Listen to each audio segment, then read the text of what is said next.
तो दोस्तों सन 1818 की नॉवेल फ्रैंकेनस्टाइन के ऊपर अब तक कई सारी मूवीज बन चुकी है जो कि एनिमेशन से लेकर लाइव एक्शन हर फॉर्मेट में अवेलेबल है। और रिसेंटली इस टॉपिक पर एक और फिल्म आई है जो कि नए जमाने में इस पुरानी कहानी को बहुत अच्छी तरह पेश कर रही है। जिन लोगों को इस बारे में पता ना हो उन्हें मैं बताना चाहूँगा कि ये एक ऐसी स्टोरी है जिसमें एक साइंटिस्ट कुदरत के नियमों के खिलाफ जाता है और अपने एक्सपेरिमेंट से एक मुर्दे को जिंदा कर देता है, जिसके बहुत भयानक परिणाम होते हैं। तो अगर आप इस जोरदार कहानी को समझना चाहते हैं तो ये वीडियो देखते रहिए। आज मैं लेटेस्ट फ्रैंकेनस्टाइन मूवी को शॉर्ट में एक्सप्लेन करूंगा, तो आइए देखते हैं।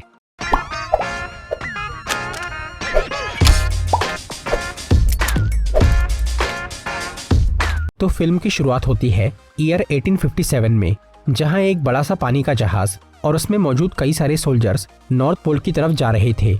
रास्ते में वो शिप बर्फ में फंस जाता है और आगे नहीं बढ़ पाता, जिसकी वजह से वो सभी आदमी बर्फ तोड़कर जहाज को उसमें से निकालने की कोशिश करते हैं। तभी वहां पास में उन्हें एक धमाके की आवाज आती है और जब शिप का कैप्टन अपने सोल्जर्स के साथ वहां जाकर देखता है तो उन्हें वहां एक बहुत जख्मी आदमी पड़ा हुआ मिलता है जिसका नाम था विक्टर फ्रैंकेनस्टाइन। वो जहाज के लोग सोचते हैं कि इस आदमी पे किसी जानवर ने हमला किया होगा, लेकिन तभी वहां उन्हें एक राक्षस जैसा आदमी नजर आता है। इसलिए वो कैप्टन विक्टर को अपने शिप में ले जाता है और उन सोल्जर्स को उस मॉन्स्टर से लड़ने के लिए तैयार करता है। फिर जैसे ही वो राक्षस जहाज के पास आता है तो वो सोल्जर्स उस पर बंदूक से हमला करते हैं, लेकिन उसे कुछ नहीं होता और वो आगे बढ़ के 5-6 आदमियों को मार देता है। फिर वो मॉन्स्टर शिप पे चढ़ के उन लोगों को बोलता है कि वो विक्टर को उसके हवाले कर दे। तब कैप्टन उस पे एक शॉटगन से हमला करके उसे शिप से नीचे फेंक देता है और उस राक्षस को बर्फीले पानी में डुबा देता है। फिर वो जहाज के लोग विक्टर का इलाज करना शुरू करते हैं। उन्हें लग रहा था कि वो मॉन्स्टर अब खत्म हो चुका है, लेकिन विक्टर उन्हें बोलता है कि वो प्राणी मर नहीं सकता और वो उसे लेने के लिए दोबारा वहां आएगा। इसलिए अब जब वो वापस आए तो वो लोग उससे लड़ने की बजाय उसे उसके हवाले कर दे। तब उस शिप का कैप्टन पूछता है कि वो राक्षस कौन है और उसे किसने बनाया। इस पर विक्टर बताता है कि उस प्राणी को उसने बनाया है, जिसके पीछे एक लंबी कहानी है। बचपन में विक्टर फ्रैंकेनस्टाइन के पिता एक बहुत बड़े सर्जन यानी डॉक्टर थे और वो चाहते थे कि उनका बेटा भी वैसा ही डॉक्टर बने, लेकिन विक्टर के पिता बहुत स्ट्रिक्ट थे और वो विक्टर को मार मार के पढ़ाते थे। वो ना अपनी बीवी से प्यार करते थे और ना बेटे से। फिर जब उन्हें दूसरा बच्चा पैदा होता है तब उनकी बीवी मर जाती है। इससे विक्टर को बहुत दुख होता है क्योंकि उसे सिर्फ उसकी माँ ही प्यार करती थी और उसके पिता उसके छोटे भाई विलियम को ही चाहते थे। और क्योंकि विक्टर के पिता एक अच्छे डॉक्टर होने के बावजूद भी उसकी माँ को नहीं बचा पाए थे, इसलिए विक्टर के अंदर एक आग जल जाती है कि वो एक दिन सबसे बेहतर डॉक्टर बनेगा और मौत को भी हरा देगा। फिर कुछ टाइम बाद उसके पिता भी मर जाते हैं। तब वो दोनों भाई अपने होम टाउन जिनेवा से निकल जाते हैं। विलियम अपने रिश्तेदारों के पास वियना चला जाता है और विक्टर एडिनबर्ग में जाकर डॉक्टर की पढ़ाई करता है, जहां वो कई साल रहकर एक बहुत अच्छा सर्जन बन जाता है। विक्टर अब साइंस का इस्तेमाल करके मौत को काबू करना चाहता था, जिसके लिए वो इंसानी शरीर की बनावट को समझता है और उस पर एक्सपेरिमेंट्स करना शुरू करता है। फिर विक्टर एक ऐसी मशीन बनाता है जिससे वो कटे हुए बॉडी पार्ट्स में इलेक्ट्रिक करंट से जान डाल सके। तब वो 2-3 मरे हुए लोगों के अलग अलग अंगों को जोड़ के उसे अपनी मशीन से जिंदा कर देता है। इसके बाद विक्टर अपने इस सफल प्रयोग को अपने मेडिकल कॉलेज के बाकी डॉक्टर्स को दिखाता है, पर वो लोग इससे खुश होने की बजाय बहुत गुस्सा होते हैं क्योंकि उनका मानना था कि जिंदगी और मौत देना ईश्वर के हाथ में है और किसी मुर्दे को इस तरह जिंदा करना बहुत बड़ा पाप है। लेकिन विक्टर उनकी बातों का विरोध करता है, जिसकी वजह से उसे वो कॉलेज से निकाल दिया जाता है। इसके बाद विक्टर से एक अमीर आदमी मिलने आता है जिसका नाम था हाइनरिक हारलैंडर, जो कि पहले एक सर्जन था और फिलहाल वो हथियार का बिजनेस कर रहा था। हारलैंडर विक्टर की खोज से बहुत खुश था। वो चाहता था कि उसकी रिसर्च आगे बढ़े और वो एक दिन पूरा इंसानी शरीर बनाकर उसे जिंदा करे, जिसके लिए वो विक्टर को बेहिसाब पैसा देने को तैयार था। इसके अलावा हारलैंडर ये बोलता है कि वो उसके भाई विलियम को जानता है क्योंकि विलियम जिस लड़की से शादी करने वाला है वो उसकी भतीजी है और वो जल्द ही एडिनबर्ग में उनसे मिलने आने वाले हैं। फिर 3 दिन बाद विक्टर हारलैंडर के घर पे जाता है, जहां विलियम और उसकी मंगेतर एलिजाबेथ आती है, जो कि एक बहुत होशियार लड़की थी और उसे अनोखी चीजों में दिलचस्पी थी। इसीलिए विक्टर उसे पसंद करने लग जाता है। फिलहाल विक्टर को अपने काम के लिए एक बड़ी जगह, बहुत सारे इलेक्ट्रिकल डिवाइस और कुछ डेड बॉडीज की जरूरत थी। हारलैंडर उसे सब देने के लिए तैयार हो जाता है। फिर वो विक्टर और विलियम को एक बड़े से सुनसान टावर में ले जाता है, जो कि उस काम के लिए बिल्कुल सही जगह थी। वहाँ विक्टर अपनी जरूरत के हिसाब से बहुत सारी खास चीजें बुलवाता है और अपनी मशीन को बड़े लेवल पे बनाना शुरू करता है। विक्टर को उस टावर को संभालने के लिए एक आदमी की जरूरत थी, जिसकी जिम्मेदारी वो अपने भाई विलियम को देता है, क्योंकि वो बहुत ईमानदार और भरोसेमंद था। इसी दौरान विक्टर एलिजाबेथ के साथ थोड़ा टाइम स्पेंड करता है, जो कि पहले तो इससे काफ़ी खुश होती है, लेकिन बाद में उसे ये गलत लगता है। इसीलिए वो विक्टर का साथ छोड़ के वापस विलियम के पास लौट जाती है, जिससे विक्टर को थोड़ा बुरा लगता है। ऊपर से अब हारलैंडर भी उस पर काम जल्दी खत्म करने का प्रेशर डालता है और वो विक्टर को फ्रेश डेड बॉडीज देने की बजाय उसे जंग की जख्मी लाशें चुनने बोलता है।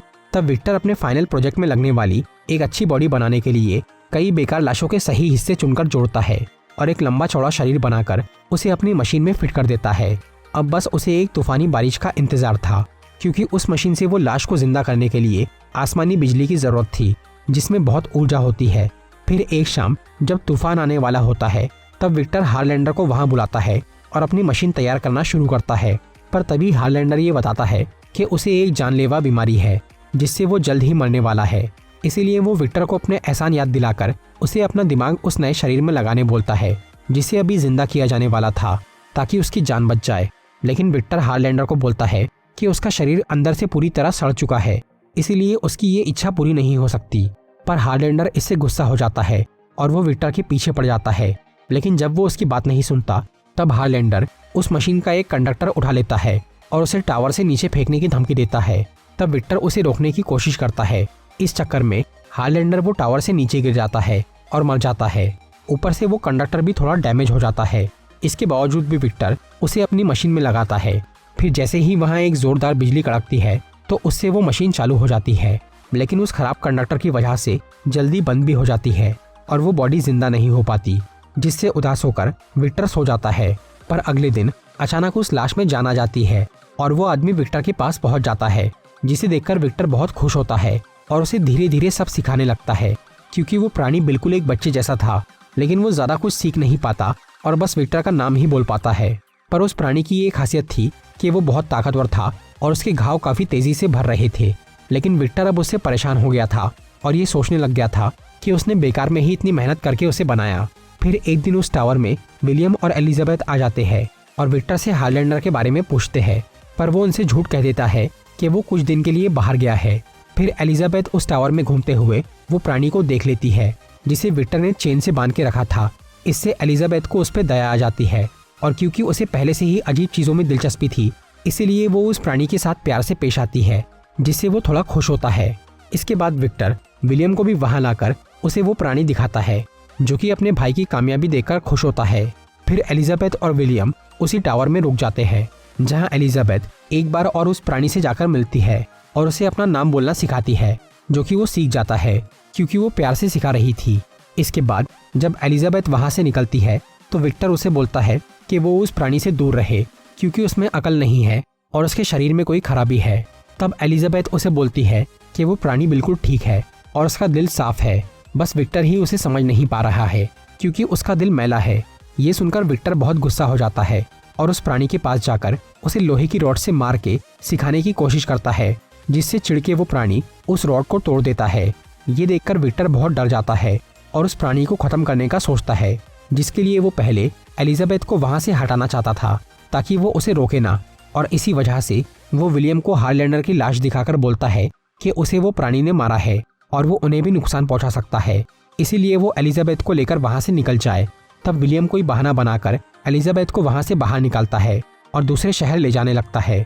इसी दौरान विक्टर उस पूरे टावर में पेट्रोल छिड़क के वहां आग लगा देता है और खुद बाहर निकल जाता है, जिसकी वजह से वो प्राणी डर के मारे अंदर से बार बार विक्टर का नाम पुकारता है।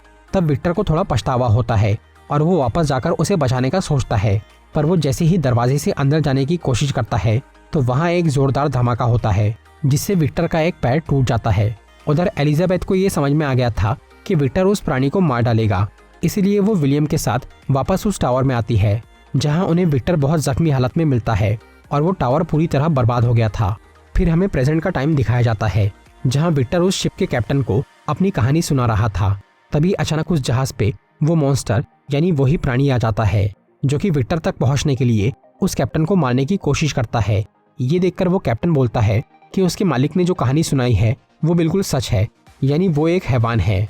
तब वो प्राणी कैप्टन को बोलता है कि उसने विक्टर की बात तो सुन ली, अब उसे उसकी कहानी भी सुननी होगी। फिर वो एक ऐसी दास्तान सुनाता है जो कि विक्टर को भी नहीं मालूम थी। उस टावर में जब आग लगी थी और वो तबाह हो रहा था, तब वो प्राणी वहां से बच के निकल गया था और एक जंगल में पहुंच गया था, जहां उस पे 2 शिकारियों ने हमला किया।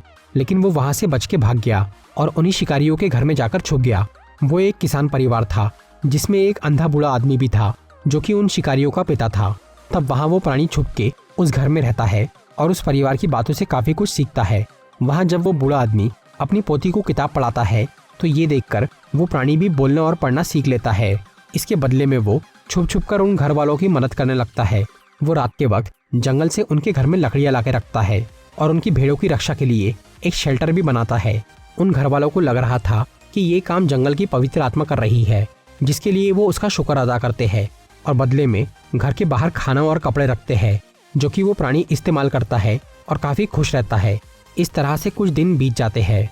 फिर सर्दियों का मौसम आता है, जिसमें उस परिवार के लोग वो घर छोड़कर पहाड़ पर रहने जाते हैं।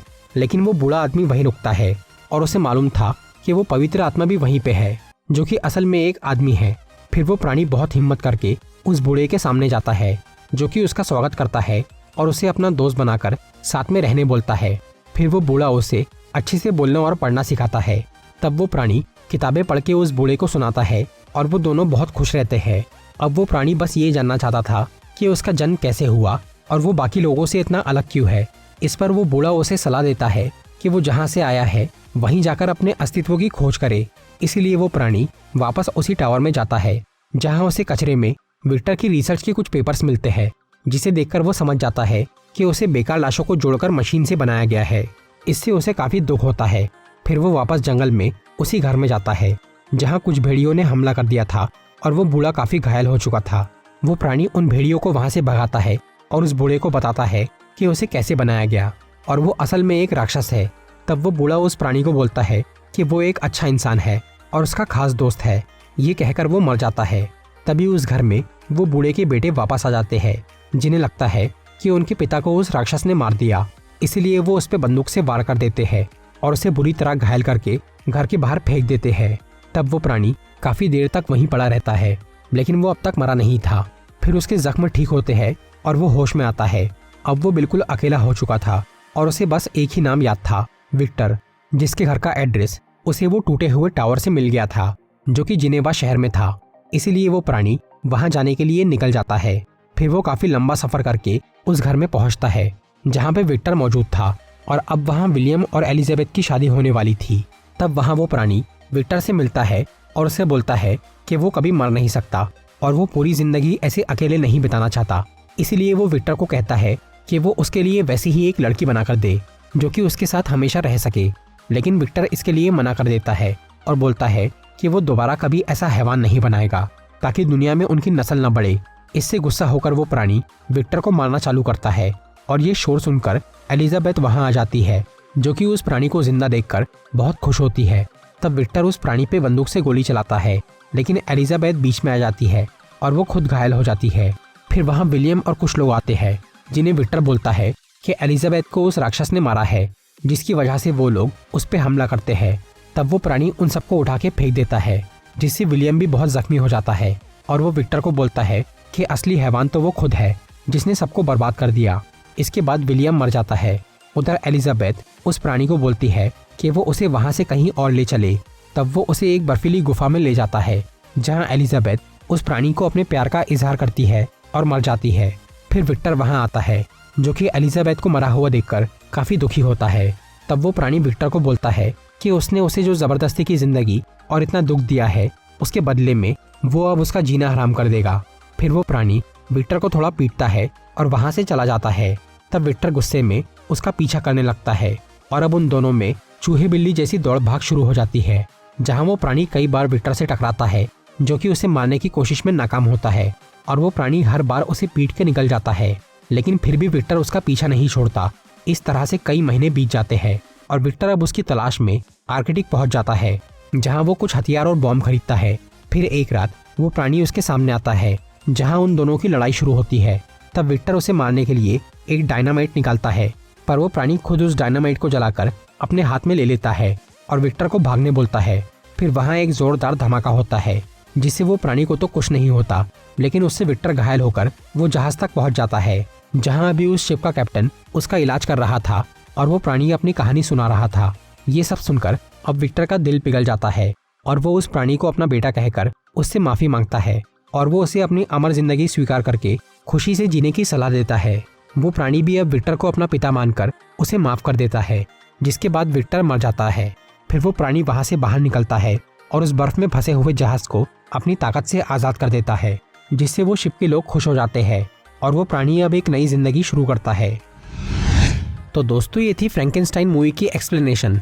अगर आपको ये वीडियो अच्छी लगी हो तो इसे लाइक और शेयर जरूर करिए और ऐसी ही इंटरेस्टिंग वीडियोस देखने के लिए सब्सक्राइब कीजिए हमारा चैनल और इस बेल आइकन को दबाइए ताकि आपको हमारी वीडियोस सही टाइम पर मिल सके। I'm walking alone, the streets are empty. The only thing I can see is my own silhouette. I'm getting stronger, step by step. The clock is ticking, but there's no time for me.